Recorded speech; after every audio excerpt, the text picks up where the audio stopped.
Hello, my dear friends.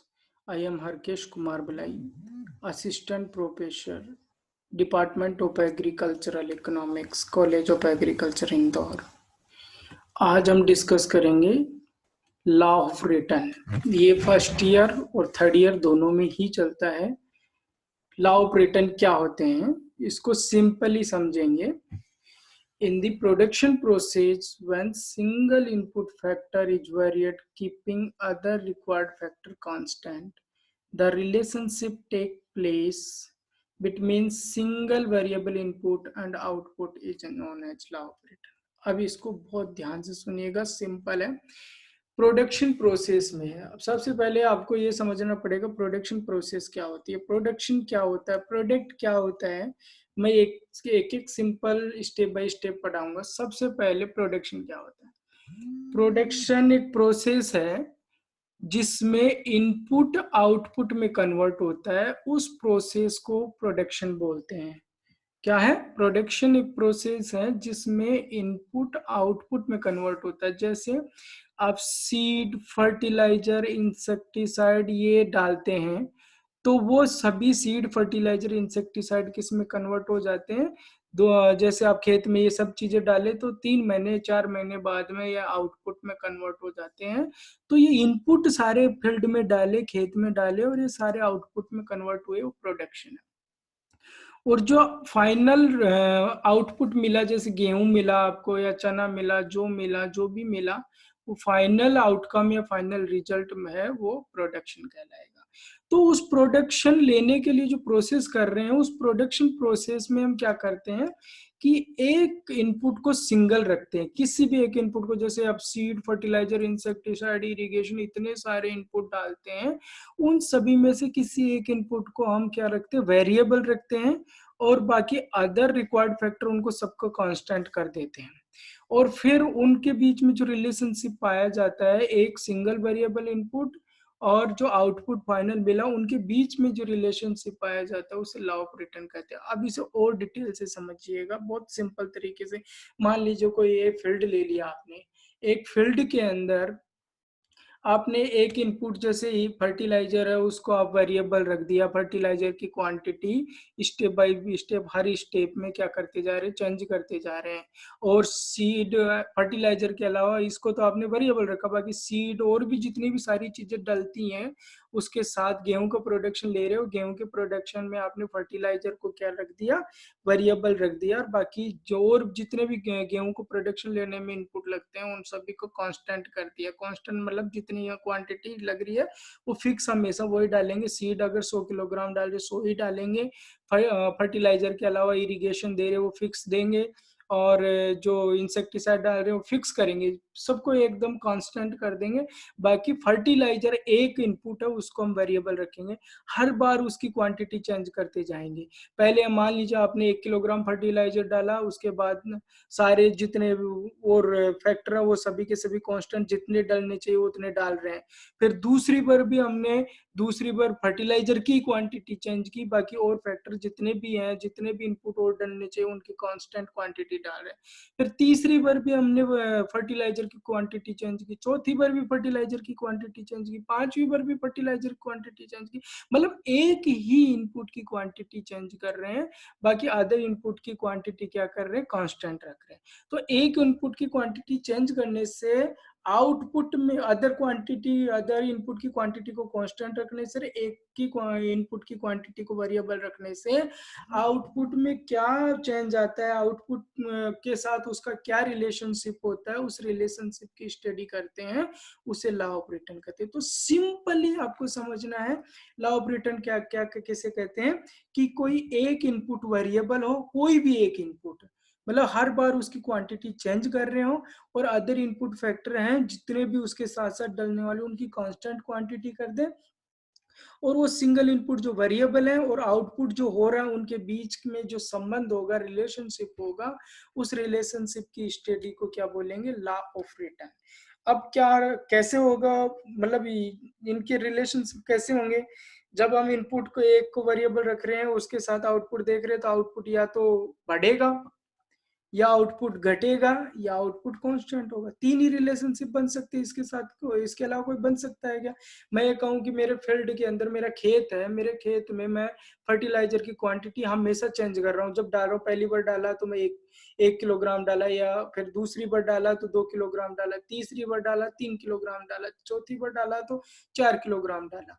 But और जो जितने भी फैक्टर लग रहे थे उनकी क्वांटिटी मैंने फिक्स कर दी, पहले भी उतनी डाली, दूसरी बार भी उतनी डाली, तीसरी बार भी उतनी डाली, चौथी बार भी उतनी डाली, सबकी क्वांटिटी उतनी डाली जितनी रिकमेंडेड है साइंटिस्टों के अकॉर्डिंग, उतनी क्वांटिटी हमने डाली, उनमें कोई चेंज नहीं किया। बट एक में ही चेंज किया जो हमने फर्टिलाइजर में मतलब इनपुट वेरिएबल रखा। फिर उनमें रिलेशनशिप देखा तो आउटपुट क्या हो सकता है हमारा आउटपुट, अगर हम इसकी फर्टिलाइजर की क्वांटिटी या एक इनपुट की क्वांटिटी चेंज करते जा रहे हैं तो आउटपुट या तो इंक्रीज होगा, आउटपुट या डिक्रीज होगा, या आउटपुट कांस्टेंट होगा। तीन ही रेट में हमें आउटपुट मिलेगा। तो सबसे पहले पढ़ रहे हैं हम law of increasing return. Output increase हो रहा है तो इंक्रीज में इंक्रीज किसे कैसे होगा, किसे कहेंगे, वो समझना पड़ेगा। The addition of each successive unit of variable factor to fixed factor in the production process add more to the total output than the previous unit. Each successive unit of the variable factor add more and more to the total output. The relevant data are presented in table. अब देखिए एक ये definition क्या कर रही है, बहुत simple definition है। ये कह रही है कि an addition is successive, the addition of is successive unit of variable factor. हमारे यहाँ फर्टिलाइजर वेरिएबल फैक्टर है, हम चेंज करते जा रहे हैं इसकी क्वांटिटी, 1 2 3 4 5 ऐसे हर बार चेंज करते जा रहे हैं। अदर फैक्टर हमने क्या किया, फिक्स कर दिया, तो उनकी क्वांटिटी को शो करने की कोई जरूरत नहीं, उनकी क्वांटिटी फिक्स है, जितनी लगनी चाहिए उतनी लग रही है। तो उससे क्या हो रहा, आउटपुट में बढ़ोतरी हो रही है, आउटपुट में घटोतरी हो रही है, क्या हो रही है? अगर ये इनपुट की क्वांटिटी है 1 2 3 4 5 ये करते जा रहे हैं तो आउटपुट उसके साथ साथ बढ़ता जा रहा है, तो उसे लॉ ऑफ रिटर्न कहेंगे। अब आप लोग यहाँ देख रहे होंगे टोटल आउटपुट बढ़ता जा रहा है, इसका मतलब ये इंक्रीज होता जा रहा है, तो ये इंक्रीजिंग रिटर्न है। नहीं, ये इंक्रीजिंग रिटर्न नहीं कहलाएगा। यहाँ बढ़ता हुआ दिख रहा है, जहां पे टोटल आउटपुट बढ़ता हुआ दिख रहा है, इसका मतलब ये नहीं है कि हमारा रिटर्न है इंक्रीज हो रहा है। हमें मार्जिनल आउटपुट से देखना है। किससे देखना है? मार्जिनल आउटपुट से। मार्जिनल आउटपुट से ही हमारा लॉ ऑफ इंक्रीजिंग रिटर्न का पता लगेगा कि हमारा रिटर्न है इंक्रीज हो रहा है, डिक्रीज हो रहा है, कांस्टेंट हो रहा है। तो इस एग्जांपल में, इस टेबल में ध्यान से देखिएगा, हमारा फर्टिलाइजर है, ये वेरिएबल फैक्टर है, इसकी क्वांटिटी हम चेंज करते जा रहे हैं हर बार, और फिक्स फैक्टर है, उनको शो नहीं किया, उनकी क्वांटिटी फिक्स लग रही है, उसे शो करने की कोई जरूरत नहीं। तो आउटपुट हमें क्या मिला? आउटपुट मिला 1 किलोग्राम फर्टिलाइजर डालने से 3 किलोग्राम 3 क्विंटल आउटपुट मिला, 2 किलोग्राम डालने से 8 क्विंटल मिला, 3 किलोग्राम डालने से 15, 4 किलोग्राम डालने से 23 और 5 किलोग्राम डालने से 35 किलोग्राम आउटपुट मिला। ठीक है, तो अब मार्जिनल आउटपुट निकालेंगे, उससे हमें पता लगेगा। तो मार्जिनल आउटपुट निकालने का formula del Y divided by del X, मतलब change in Y divided by change in X. Y क्या है? आउटपुट है, और एक्स क्या है? इनपुट है, जो वेरिएबल है। और इन दोनों के बीच का रिलेशनशिप देख रहे हैं कि इंक्रीज होगा, डिक्रीज हो, कांस्टेंट होगा। तो इनको मार्जिनल आउटपुट के द्वारा दिखा जाएगा। तो del Y divided by del X है ये। ठीक है, अब हमें इसके लिए क्या निकालना पड़ेगा? डेल एक्स निकालना पड़ेगा, डेल वाई निकालना पड़ेगा, तभी तभी इस मार्जिनल आउटपुट निकल पाएगा, नहीं तो नहीं निकलेगा। अब देखिए डेल एक्स कैसे निकाला। हमने क्या किया, ये एक्स है हमारा फर्टिलाइजर, इसमें से सेकंड यूनिट में से फर्स्ट यूनिट को माइनस किया तो ये 1 आ गया, ये डेल एक्स है फर्स्ट यूनिट का। फिर थर्ड यूनिट में से सेकंड यूनिट निकाला तो भी बना रहा। फिर फोर्थ यूनिट में से थर्ड यूनिट निकाल रहे, माइनस कर रहे तो भी बना रहा है। फिफ्थ यूनिट में से ये 4 निकाल रहे तब भी 1 आए, ये हो गया हमारा डेल एक्स। 1 आ रहा है, मतलब सब में माइनस करने पे।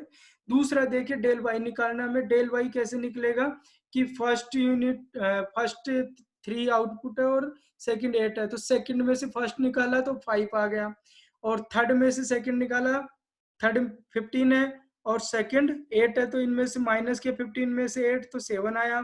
और फिर ये फोर्थ है 23, और 23 में से इसके प्रीवियस वाली यूनिट माइनस किया 15 तो 8 आ गया, और 35 में से 23 गए तो 12। ये इस तरह से निकल लेंगे, तो डेल एक्स और डेल वाई हमें मिल गया। अब इस डेल एक्स का डेल वाई में डेल एक्स डिवाइड कर लेंगे। डेल वाई कितना हमारा 5 और डेल एक्स कितना 1, तो 5 डिवाइडेड बाई 1 किया तो 5 आ गया। 7 डिवाइडेड बाई 1 किया तो 7 आ गया। 8 डिवाइडेड बाई 1 किया 8 आ गया। 12 डिवाइडेड बाई 1 किया तो 12 आ गया। अब ये बता रहा है इंक्रीजिंग रिटर्न, इससे इंक्रीजिंग रिटर्न नहीं पता लगेगा। आगे मैं और एग्जांपल दूंगा डिक्रीजिंग कांस्टेंट का, उसमें भी ऐसे ही आउटपुट बढ़ता हुआ दिखेगा, पर वो इंक्रीजिंग नहीं दिखेगा, नहीं कांस्टेंट दिखेगा, नहीं डिक्रीजिंग दिखेगा, वो बढ़ता हुआ लगेगा हमेशा। पर उससे हम ये नहीं कहेंगे हर बार की बढ़ता हुआ है। हमें आउटपुट का अगर पता लगाना है रिटर्न बढ़ रहा है तो मार्जिनल रिटर्न निकालना पड़ेगा। तो हर यूनिट में पहली वाली यूनिट में हमारे आउटपुट मिल रहा था 5, फिर से मतलब सेकंड से 7, फिर और बढ़ती गई 8, फिर 12, ऐसे मतलब आउटपुट हमारा क्या होता जा रहा है, इंक्रीजिंग रेट से बढ़ता हुआ जा रहा है। तो इसे क्या बोलेंगे, लॉ ऑफ इंक्रीजिंग रिटर्न। तो इस डेफिनेशन को फिर से देखिएगा, the addition of each successive unit of variable factor, ये रे एडिशन यूनिट ऐड करते जा रहे 1 2 3 4 5 6, ये बता रही है line. To the fixed factor, fixed factor इसमें शो नहीं किया, उनको फिक्स किया तो उनको जो शो करने की जरूरत नहीं। प्रोडक्शन प्रोसेस में add more to total output, more total output more हो रहा है than the previous unit, each successive unit of variable factor add more and more to the total output। total output में ये बढ़ते जा रहे हैं, बढ़ते जा रहे हैं, 5 7 8 12, ये बढ़ते जा रहे हैं हर यूनिट में, तो ये इंक्रीजिंग रिटर्न कहलाएगा। अब इनका फॉर्मूला देखिएगा, इसको ध्यान से देखिएगा। Del Y, del one Y one, कौन सा है डेल वन वाई वन, ये रहा change in Y one, Y one ये है तो ये 5 है, divided by del one X one कितना है 1। चेंज एक्स वन में पहले वाले एक्स में क्या चेंज है 1 है, तो वो क्या है, ठीक है। उसके बाद ग्रेटर देन होता जा रहा है 5, ये 7, 7 बटा में 1 आ रहा है, तो ये बड़ा है पहले वाले से।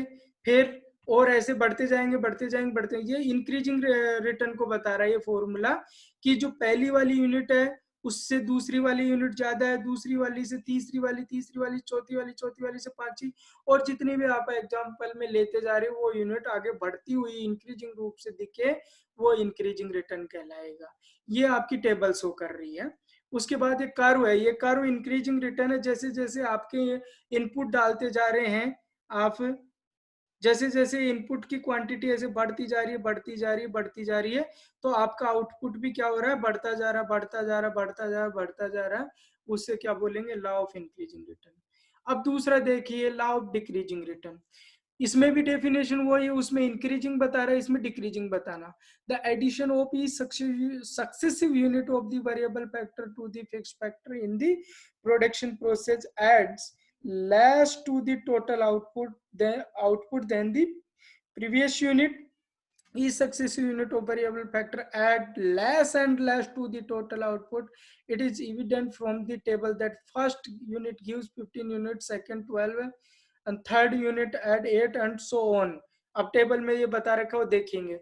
अब इसमें भी वही बता रहा है कि addition of each successive unit of variable factor to the fixed factor, ये एडिशन है 1 2 3 4 5 6 7, जो जो भी 5 5 तक है, ये एडिशन होता जा रहा है फिक्स फैक्टर में। तो आउटपुट क्या होता जा रहा है, 15 27 35 41 और 45। इससे तो हमें आउटपुट बढ़ता हुआ दिख रहा है, पर हमें इसे डिक्रीजिंग रिटर्न बोल रहे हैं, तो हमें यहाँ पता नहीं लग रहा आउटपुट बढ़ रहा है। यहाँ से पता बिल्कुल भी नहीं लगेगा, वाई से हमें बिल्कुल पता नहीं लगेगा कि आउटपुट बढ़ रहा है। हमें मार्जिनल आउटपुट निकालना पड़ेगा, वो डेल वाई और डेल एक्स निकालना पड़ेगा। मैंने अभी बताया था आपको डेल एक्स और डेल वाई कैसे निकाला।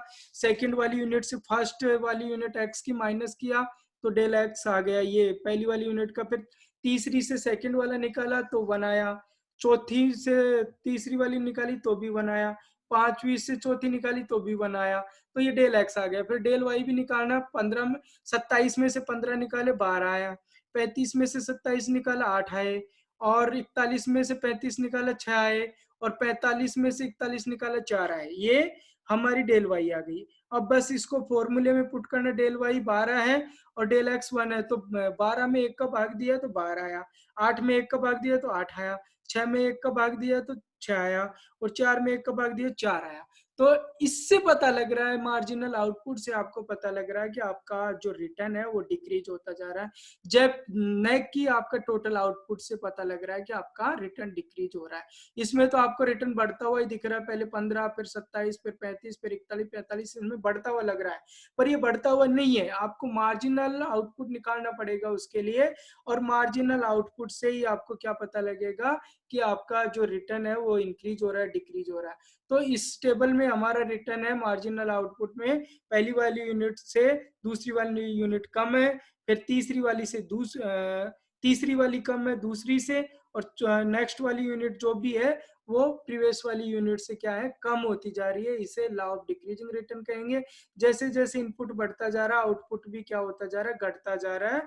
उसे क्या कह रहे हैं, लॉ ऑफ डायमेंसिंग रिटर्न। अब इसमें फॉर्मूले में देखिएगा, पहली वाली यूनिट है ये del one Y one divided by del one X one है, ये ग्रेटर देन है सेकंड वाली यूनिट। देखो इधर 12 थे पहला, दूसरा 8 है, तो दूसरा 8 कम है ना 12 से, इसलिए फॉर्मूला भी ऐसे बनता जाएगा, पहली यूनिट ज्यादा, फिर दूसरी कम, तीसरी कम, चौथी कम, और जो लास्ट की यूनिट है वो कम ही मिलेगी प्रीवियस यूनिट से। उसे लॉ ऑफ डिक्रीजिंग रिटर्न कहेंगे। फिर law of constant return. Constant return में क्या होगा, the addition of each successive unit of the variable factor to the fixed factors in the production process add same to the total output than the previous unit is known as law of return. इसमें क्या कह रहा है, आगे table में चलिए, simple है कि जैसे जैसे हम जो वेरिएबल फैक्टर है हमारा, फर्टिलाइजर या कोई भी यूनिट है जो हम यहाँ फर्टिलाइजर ले रखे, ये चेंज होता जा रहा है, मतलब वेरिएबल है, बाकी फिक्स फैक्टर वो कांस्टेंट है, तो आउटपुट हमारा यहाँ पे बढ़ता हुआ दिख रहा है, पर यहाँ पे मार्जिनल रिटर्न निकालेंगे तो आउटपुट कांस्टेंट ही दिख रहा है, उसे कांस्टेंट रिटर्न बोलेंगे। ये भी कैसे निकाला, ये बहुत सिंपल है कि ये डेल एक्स निकालना है पहले, तो डेल एक्स 2 में से 1 माइनस किया तो 1 आया, 3 में से 2 माइनस किया 1 आया, 4 में से 3 किया 1 आया, 5 में से 4 किया 1 आया। वैसे ही डेल वाई निकाल लीजिए, 10 में से 5 गए 5 आया, 15 में से 10 गए 5 आए, और 20 में से 15 गए 5 आए, 25 में से 20 गए 5 आए, तो हमारा आउटपुट क्या आ रहा है, कांस्टेंट रिटर्न मिल रहा है। तो इसमें मार्जिनल रिटर्न निकालेंगे, del Y divided by del X, 5 divided by 1 किया तो 5, 5 डिवाइडेड बाई 1 किया 5, 5 डिवाइडेड बाई 1 किया 5, और 5 डिवाइडेड बाई 1 किया 5। मतलब हमारा रिटर्न है यहाँ पे क्या हो रहा है, कांस्टेंट रेट से हमें मिल रहा है। जब हम इनपुट को वेरिएबल रख रहे हैं, इनपुट की क्वांटिटी बढ़ाते जा रहे, वेरिएबल रखते जा रहे, बढ़ाते जा रहे हैं, एक की किसी एक की सिर्फ उस, और जिससे आउटपुट हमारा क्या हो रहा है, इंक्रीज, सॉरी कांस्टेंट है, उसे margin decreasing, law of decreasing return कहेंगे। वैसे ही sorry law of constant return कहेंगे, क्यों, क्योंकि हमारा आउटपुट है प्रीवियस यूनिट से क्या है, कांस्टेंट है। पहली वाली यूनिट में 5 था, सेकंड वाली में 5 है, थर्ड वाली में, फोर्थ वाली में, सो ऑन, मतलब जितनी भी यूनिट है उनमें सब में आउटपुट हमारा क्या है, मार्जिनल आउटपुट कांस्टेंट होता जा रहा है, इसलिए इसे लॉ ऑफ कांस्टेंट रिटर्न कहेंगे। इसका फॉर्मूला क्या होगा, डेल वन वाई वन 5 है divided by del one X one 1 है, तो दूसरी वाली यूनिट्स के भी बराबर है, del Y del two Y two divided by del two X two भी 5 है, सब 5 5 5 5 आ रहे हैं, इसलिए equal equal equal equal sign आएगा इनका। तो ये फॉर्मूला है, सिंपल है, और ये इसका डायग्राम है। जैसे जैसे हमारा इनपुट इनपुट बढ़ता जा रहा है, आउटपुट भी उसी रेट से क्या हो रहा है, बढ़ता जा रहा है, कोई चेंज नहीं आउटपुट में, तो वो कहलाएगा क्या, लॉ ऑफ कांस्टेंट रिटर्न। अब आप शुरू में आइए वापस स्टार्टिंग में, ये हमारा लॉ ऑफ रिटर्न हो गया। लॉ ऑफ रिटर्न में सिर्फ इतना याद रखना है, किसी एक इनपुट को वेरिएबल रखना है, बाकी सभी इनपुट है उनको फिक्स करना है, और उस एक इनपुट और आउटपुट के बीच में जो रिलेशनशिप होता है उसकी स्टडी करते हैं, उसे लॉ ऑफ रिटर्न कहते हैं। तो बहुत सिंपल है ये। Thank you so much.